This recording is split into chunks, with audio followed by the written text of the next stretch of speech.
Good listeners listen with their eyes. You'll notice I'm looking around the room a lot, looking at your faces. I'm listening to you listen to me. Some of you look more tired than others. Some of you maybe are just ready to get out of here and get on with your day, even though it's a wet, miserable day. Some of you maybe had a late night last night. Some of you are really tuned in. It's great. I'll probably look at you more often because it's easier to talk to people who appear to be tuned in. I'll still talk to you if you're not tuned in, because what I'm telling you goes into your subconscious. I've trained my voice to enter your subconscious. You can even doze off if you want. Have a little nap. I don't care. I'm getting in there. Because I'm talking in such a way that it'll go in there and it'll come out at an appropriate time. So be observant. If somebody looks like they're upset and they say they're fine, ask them again if they're really fine. And look at their coloring, look at their expression. But observe also their tone of voice. You know, I had a client who came in with his wife, and she came in with him, and she was saying to me, you know, I can't stand his tone of voice. I said, well, what do you mean? Well, he'll be talking. It's not what he says to me. It's the way he says it to me. You know, that sort of tone. And she said, he's got to teach him how to get rid of the tone. Well, he was right up here. His stress levels were up here. And so got him to relax, got him to open up a bit, and his tone settled down. Because when people are up here, they don't even hear their tone of voice. It takes on that edge, and that's because they're so loaded. So one of the things we did is we got him down. But the other part of it was her role, because people don't hear their tone of voice. If you say to me, and we're having a conversation, watch the tone. I'll say, what tone? Or you could say, you're getting defensive. I'll say, I am not. See, I don't know when I'm getting defensive, neither do you. You don't know when your tone of voice is up. So we need a listener who's not going to react to our tone of voice and is going to listen to us. So this guy, when he had his tone, was tired, he was frustrated, and her ability to tune in to the mood instead of just reacting to the tone. And I have an example of this that my wife gave me. In fact, I have two quick ones before we move on. One was we were sort of hanging around just before dinner, and our eldest daughter, who was 16 at the time, Carolyn, was in her room. So Maureen said to me, would you call Carolyn for dinner? And so I did.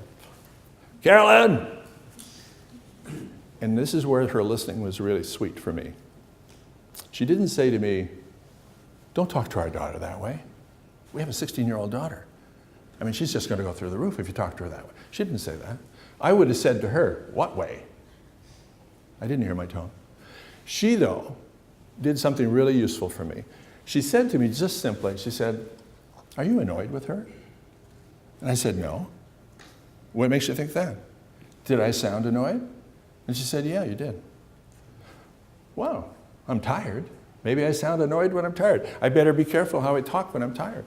I mean, I didn't realize I sounded that way. She sticks her head out of her door and says, yes. And I said, dinner time. And so she came out, and she came right up to me. She's this tall.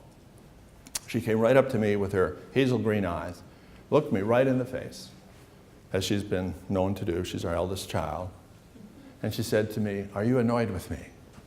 And I laughed. I said, no, why do you ask? She says, was it the way I just called you? And she said, yes. You sounded annoyed. And I said, did your mother just phone you in there? This is a little too cute. See, these two women in my life gave me a gift there. They helped me to see that when I'm tired, I have to watch the way I talk. But they did it because they inquired about my mood, not so much lecturing me about how I should or shouldn't be. So there's an example of listening to the tone. The other one, quickly, we'd come from a long trip, and our youngest daughter, Joanna, 8 at the time, I'd driven probably 10 hours from the Kootenays. I grew up in Cranbrook, and so we would go up there to visit, and we were coming back from Cranbrook, and I drove the trip.